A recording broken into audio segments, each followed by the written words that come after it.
I didn't hear the glass break when I fell. I only remember the silence after, the kind that hums in your ears and presses against your ribs. One moment I was walking from the kitchen with my tea. The next I was on the floor, hips screaming, cheek cold against tile. I lay there for hours, couldn't reach the phone, couldn't even lift my legs. I remember staring at the ceiling and thinking, this is how it ends? Alone, in a place I've lived in for 33 years, where even the walls knew my rhythms. Tasha came the next morning. She had a key, but she never used to visit without calling. She saw me through the window and panicked. Mama, why didn't you call me? She kept asking, even though I couldn't answer. Not yet. My throat was dry, my tongue thick. She called the ambulance. At the hospital, they said I was lucky. No fracture, just a bad sprain and bruising. But I knew better. It wasn't luck. It was grace, and it didn't come around twice. Back at my apartment, Tasha looked around like it was the first time she'd really seen the place. She touched the arm of my favorite chair like it was a museum piece. You can't stay here, she said, shaking her head. Not after this.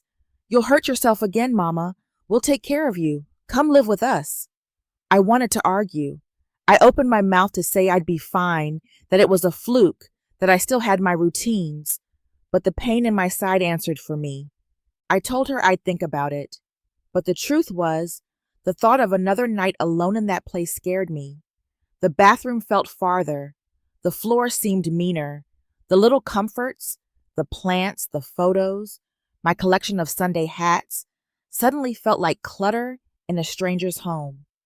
And I was so tired. So I said yes. I sold my bedroom set to a neighbor who just moved in, gave away most of my books, packed my clothes into 3 suitcases. I kept the photo albums and my Bible, and that was about it. Tasha and her husband James came by with a U-Haul one Saturday. The whole thing took less than 2 hours. As we pulled away, I looked back just once. The curtains fluttered, and for a second, I thought I saw my old self standing at the window, waving goodbye. Their townhouse in Atlanta was tidy, modern, with pale walls and glass everything. My room was at the back of the house, just past the laundry closet. You've got your own space now, Tasha said, opening the door like she was showing me a secret. No stairs. You'll be safe here, Mama. I believed her. I needed to believe her. I wanted to be taken care of. I wanted to rest. I just didn't know what kind of rest I was walking into. The first morning in Tasha's home, I woke to the smell of scrambled eggs and coffee. For a moment, I thought I was back in my own kitchen, that the fall had been a dream. But when I opened my eyes, I saw the unfamiliar ceiling fan spinning above me and remembered I was in her house now. Tasha brought in a tray with breakfast and sat it on the side table. Eat up, Mama, she said with a smile. You need to keep your strength up. She adjusted the blanket on my lap, handed me a glass of orange juice, and asked if I was still taking the little white pills for my blood pressure. I nodded. She said she'd put together a med chart so we wouldn't forget anything. That day, she even brought me a new pair of slippers, soft, with memory foam and lavender trim. So your feet stay warm, she said. I remember thinking how thoughtful it all was. James was quiet but polite. He worked from home, stayed mostly in the upstairs office. Their teenage daughter, Jada, came and went like a breeze. Barely a hello, always on her phone. But that didn't bother me. I wasn't expecting company or conversation, just care. Those first few weeks were soft, like a cushion under an old ache. Tasha cooked full meals, roast chicken, collard greens, cornbread. We watched game shows together in the evening. She even bought me a little fan for my nightstand, said the central air didn't always reach the back rooms. I told myself this was a blessing. After so many years of making do alone, I was finally being looked after. I tried not to feel guilty about taking up space in her home. I smiled when she told her friends on speakerphone, Mama's doing so much better now that she's with us. I wanted to believe that this was the beginning of a new chapter for both of us. I'd always been the one doing the caring, raising Tasha on my own after her father left, working 2 jobs, seamstress by day, church secretary by night. I kept her fed, clothed, educated. I sat through school meetings, scraped together rent, stayed up sewing until my fingers ached so she could have what other girls had. Now, it was her turn. That's how it's supposed to be, isn't it? I remember writing a letter to my old neighbor, Miss Ruth, saying how lucky I was. Tasha's taking such good care of me, I wrote. It feels strange to rest, but I'm trying to receive it with grace. I mailed it with a pressed violet tucked inside, something Ruth used to grow by the fence. I didn't know then how quickly things would change, that the slippers would outlast the meals, and the smiles would turn to sighs. But that morning, drinking my juice and listening to the clatter of Tasha's heels in the kitchen, I let myself feel safe. For the first time in a long time, I let go. It didn't happen all at once. If it had, maybe I would have noticed sooner. But neglect, I've learned, doesn't shout. It whispers. It hides behind closed doors and tired eyes. At first, it was small things. An egg instead of 2, toast but no butter. Tasha would wave it off. We're low on groceries, Mama. I'll go tomorrow. Tomorrow became next week. One day, I asked about dinner, and she sighed, long and drawn out, before saying she'd already eaten. There's cereal in the cabinet, she added, without turning around. That cabinet, I later found, had a new lock on it. At first, I thought it was broken. Then I realized she'd installed a child-proof latch high up on the door, the kind you'd need 2 hands and patience to open.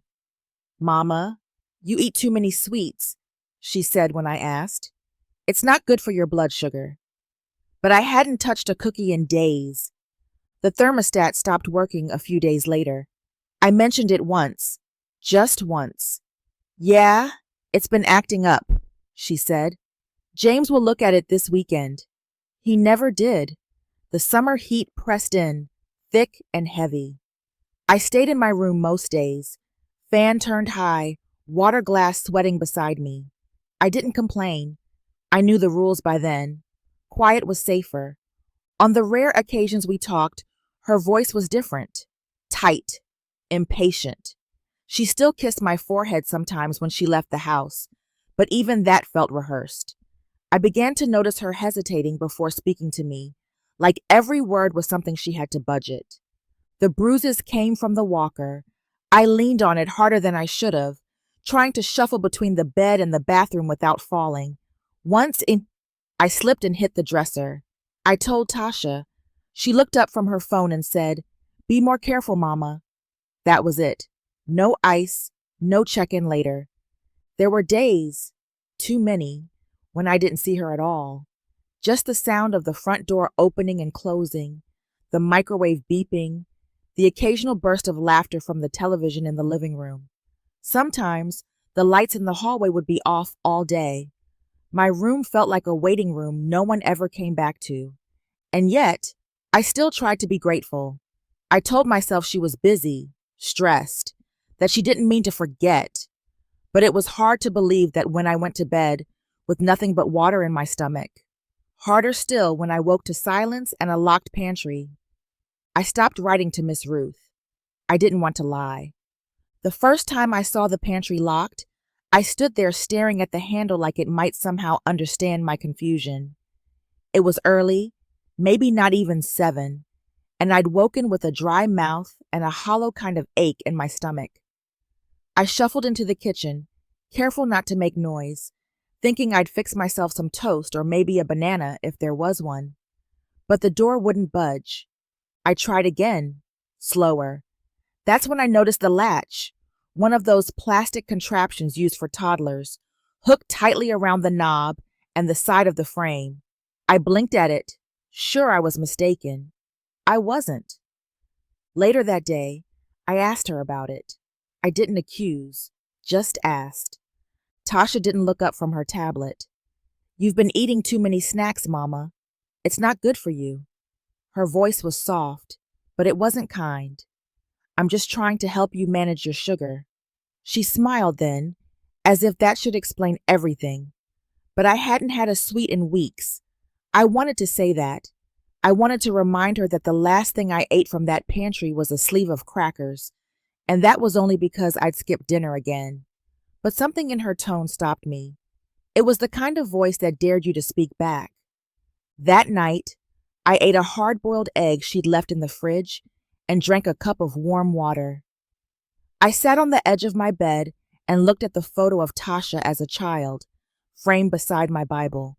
She was 4 in that picture, sitting on my lap in a pink church dress I'd sewn from scraps. I remembered her small hand wrapped around mine, the way she used to sing hymns off-key, and how proud I was when she got into college. I stared at that picture and wondered what had happened between then and now. The pantry lock stayed. Eventually, other things started disappearing.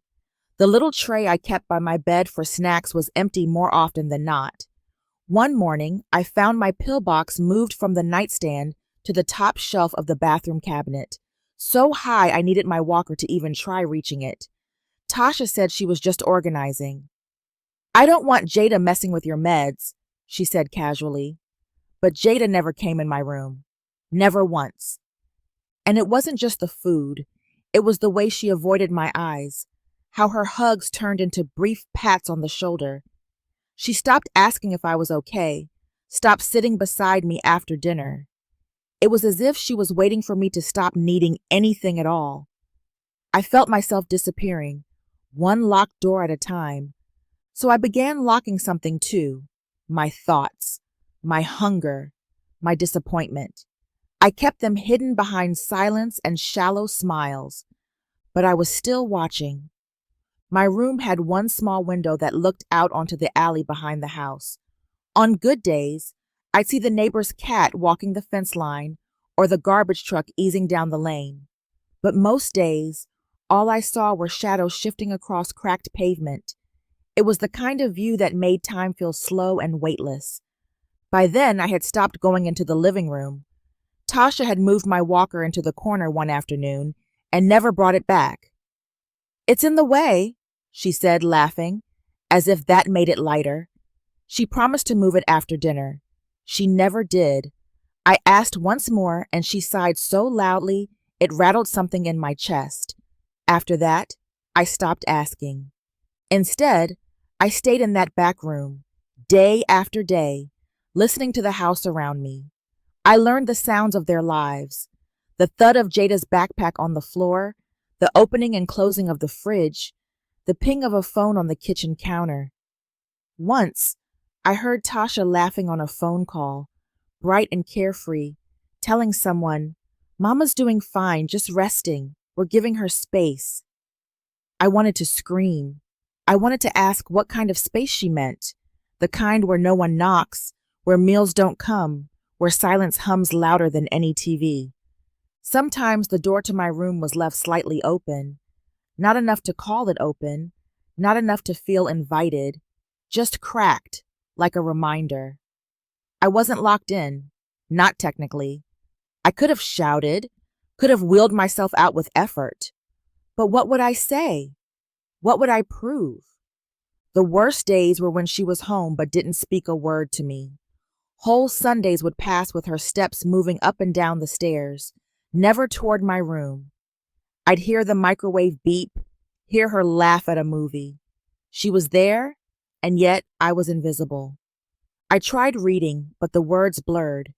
I prayed, but my voice felt small even to God. There were nights I pressed my hands against the wall just to remind myself I was still here, still real. And when I cried, I did it quietly. There was no comfort in that house, no one to wipe away tears. I remember one evening, lying in bed as the sun set behind the alley. The heat was stifling. The fan sputtered on low. I hadn't eaten since morning. My stomach rumbled, and I laughed. A bitter, broken sound, because it reminded me of the old dog we had when I was a girl. He used to whine at the back door when he was hungry. I used to feed him scraps with my bare hands. Now I was the one at the door, waiting. It was a Thursday evening when I saw the post. I hadn't meant to. I was scrolling through the old phone Tasha let me keep, an ancient thing with a cracked screen and just enough battery to check the weather and play hymns on low volume. Sometimes I'd open Facebook just to see what folks from church were up to. Photos of grandchildren, scripture verses, cakes cooling on windowsills. It made me feel less alone.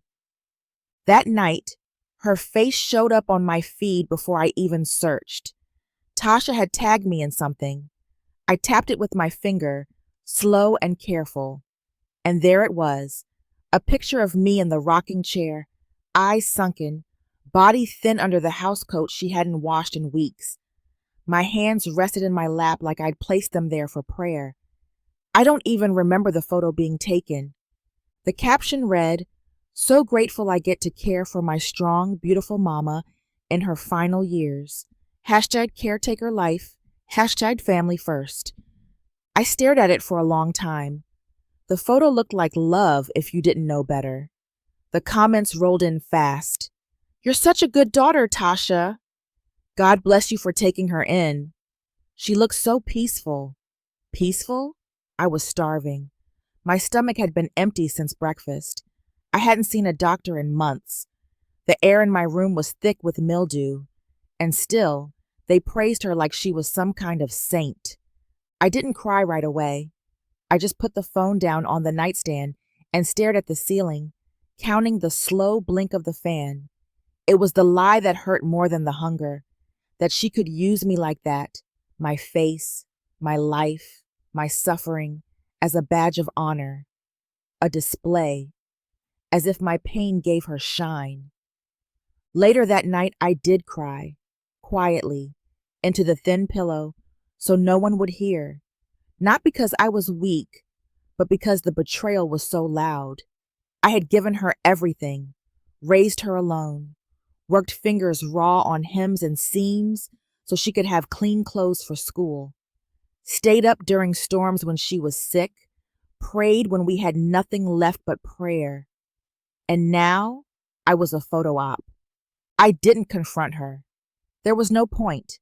A woman who could post that picture, write those words, smile through those lies, she wouldn't hear the truth if it screamed.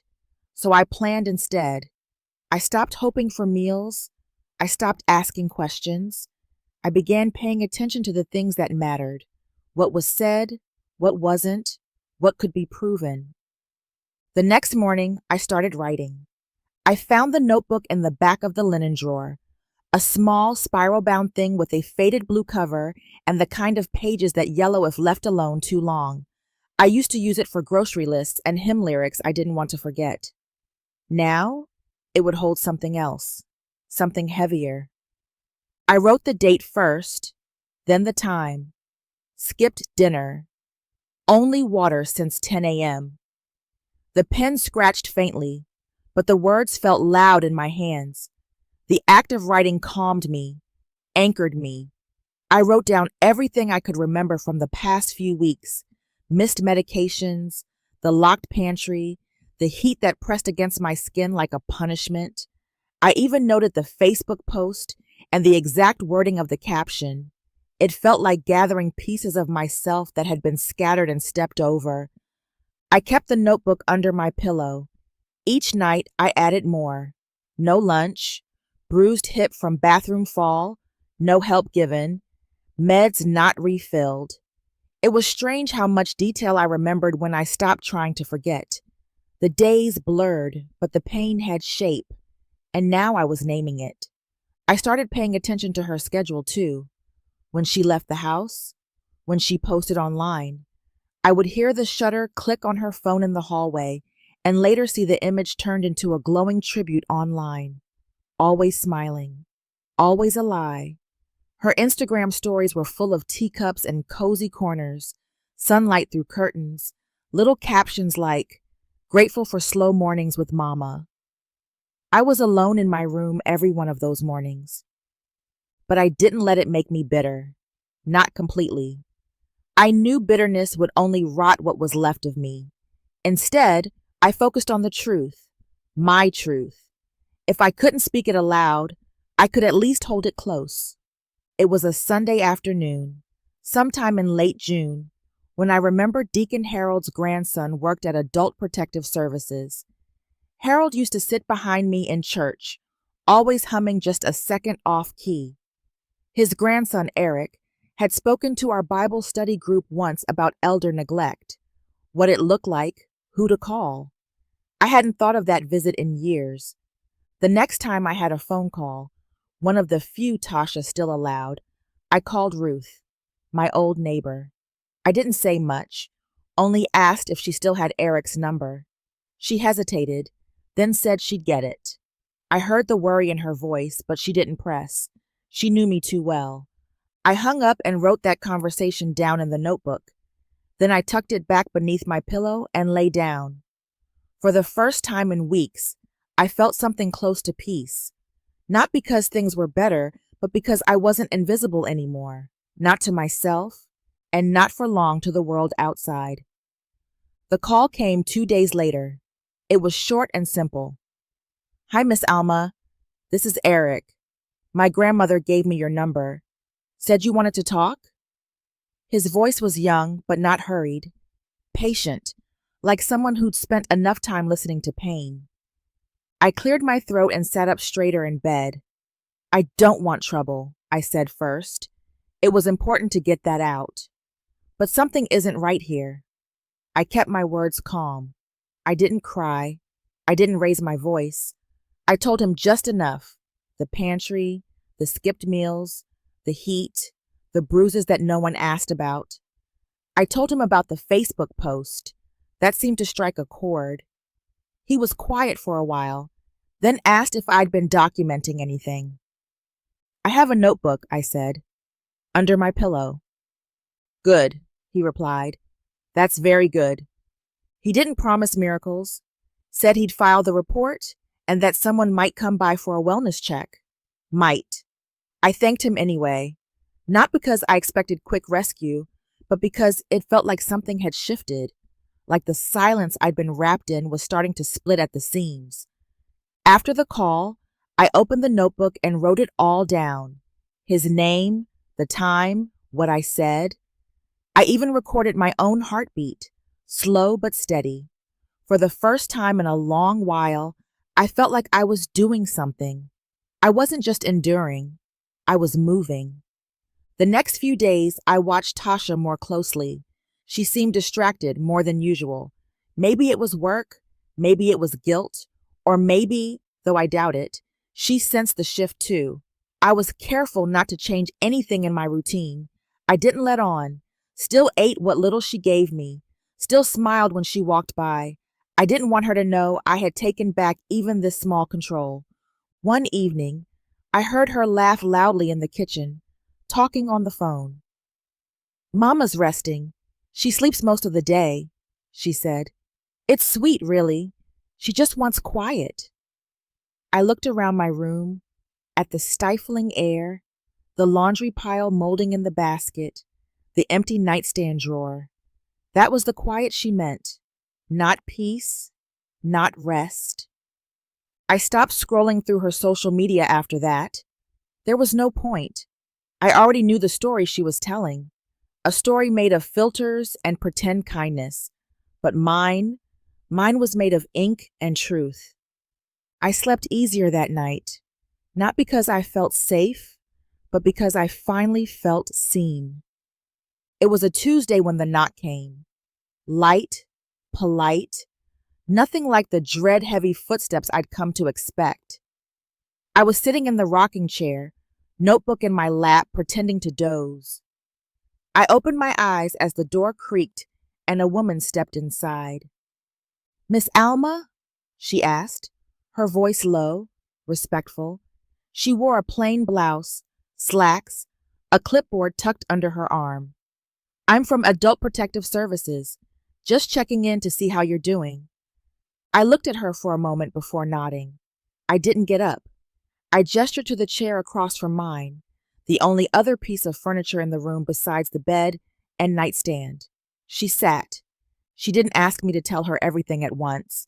She looked around the room first, the fan blowing warm air, the unwashed laundry in the corner, the faint mildew smell that lingered like something sour. She opened her notebook slowly. "Can you tell me about your day-to-day?" she asked. So I did. I told her how breakfast had become optional, how dinner was rarely offered, how the pantry had a lock, how the air conditioning hadn't worked for weeks.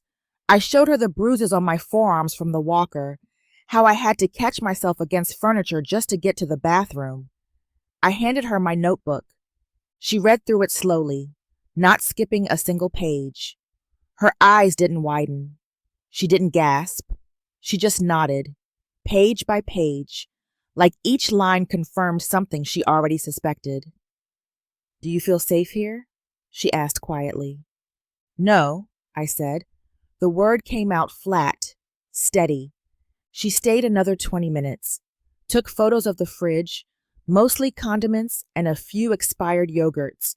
She measured the room temperature, listened as I pointed out the pill box up high on the bathroom shelf. She didn't interrupt.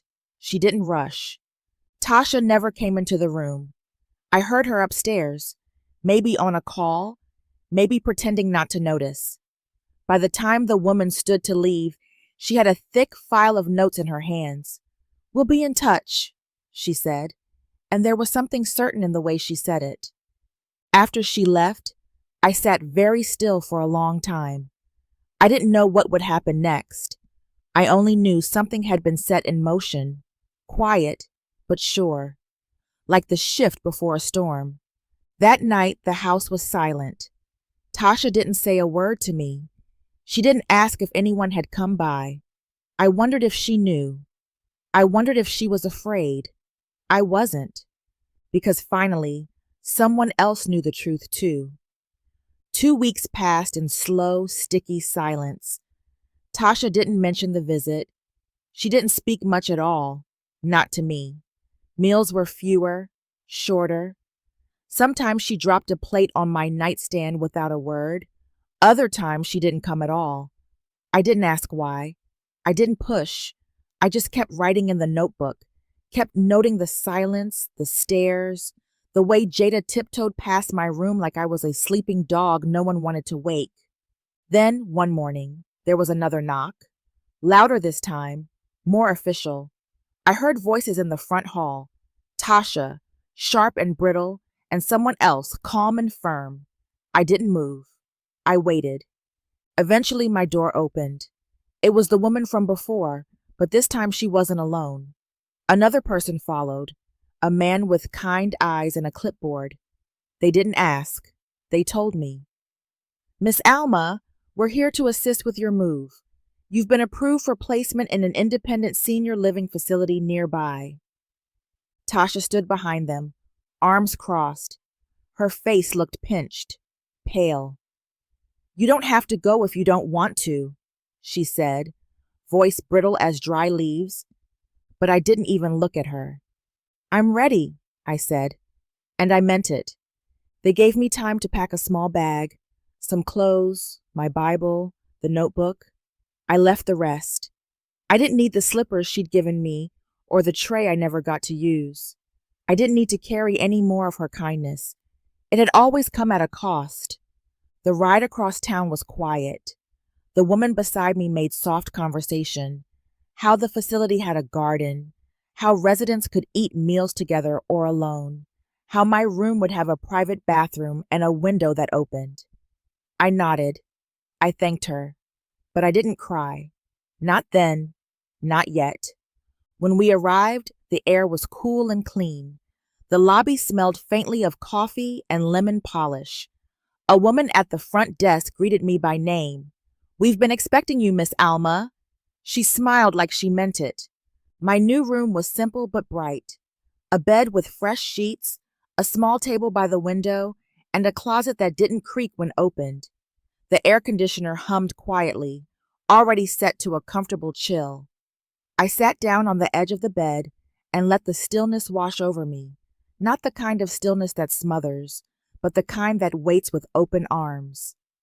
Dinner was served at 5. Real food, hot and seasoned and generous. I ate every bite. I didn't rush. No one watched me or timed me or asked if I'd earned it. I ate like a person who belonged at the table. That night, I slept through until morning.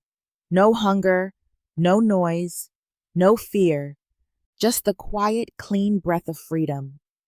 It took a few days before I remembered to check her page again. I wasn't even sure why I did it. Habit, maybe, or curiosity. Part of me still wondered if she'd said anything, if she'd tried to explain, maybe even apologize. But I should have known better. The photo was of a smiling elderly woman, gray curls tucked beneath a sun hat, sipping tea on a patio. The caption read, "Missing Mama already. Caring for her was such a blessing. Family love. Forever grateful." It wasn't me. The woman in the photo was a stock image. I could tell from the soft blur of the background, the pristine, untouched quality of the shot. But the comments came just the same. "You're such a light, Tasha. Your mama was lucky to have you. Your posts always warm my heart." I stared at the screen, not angry, just tired. It was like watching someone else wear your skin, walk in your memories, tell your story without asking. But I didn't feel the need to correct her. Not anymore. Because now I had my own story, and it didn't live online. The nurses at the facility were kind. They called me Miss Alma, not Mama, not old lady, not you. They knocked before entering, asked before touching, listened when I spoke. The food was served hot. The air was always clean. I could open the window in the morning and feel the sun touch my face, soft and golden. I started walking again, slow, steady laps down the hallway, nodding to other residents as we passed like dancers in a quiet parade. Some nights, I sat by the common room window with a book in my lap, though I didn't always read. I liked hearing the sounds of evening, dishes clinking in the kitchen, murmured conversations, the low music of a radio playing someone's old favorites. I didn't speak of Tasha much. When someone asked if I had children, I just said yes. That was enough. The rest of it, what she did, what she didn't do, belonged to another life, one I had already walked out of. Still, every now and then, I'd wonder if she ever sat alone and thought about what she'd done. If she ever looked at that rocking chair, the one she used for that picture, and felt anything like shame. But even if she did, it wouldn't change what she chose. Her story was made of appearances. Mine was made of quiet truth. I stopped checking her feed after a while. There was no point. What mattered wasn't what she showed the world. What mattered was that I had stepped out of the picture, that I had chosen not to play a part in her fiction anymore. Because here, in this quiet place with warm food and fresh air, I had something she couldn't filter or caption. I had peace. The notebook stayed with me. I kept it in the drawer beside my bed, even though I no longer needed to write in it. It wasn't for keeping track anymore. It had become a witness, a quiet ledger of pain that no one could deny. Sometimes I'd open it and read a page or two, not to relive it, but to remember how far I'd come. The words no longer stung. They steadied me.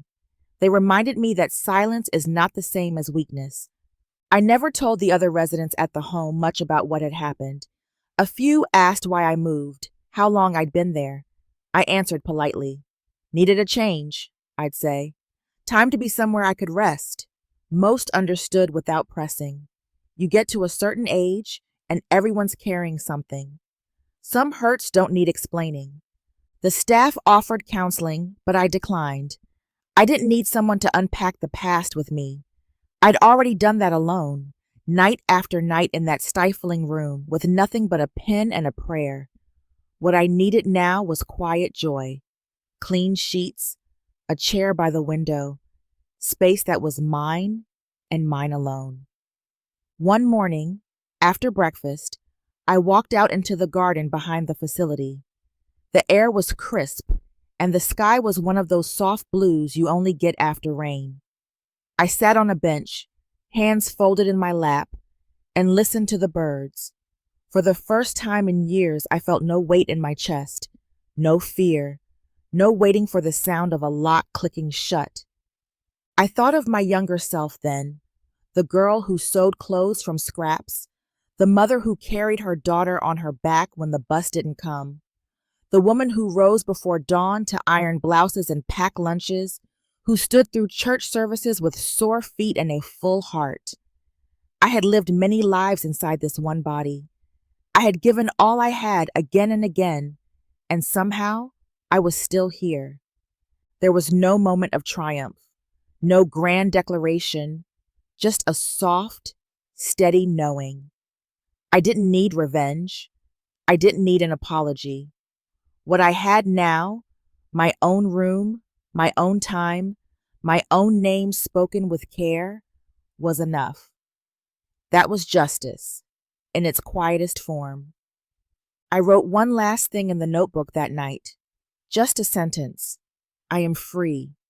Then I closed it, not in anger, but in peace. It didn't need to stay open anymore.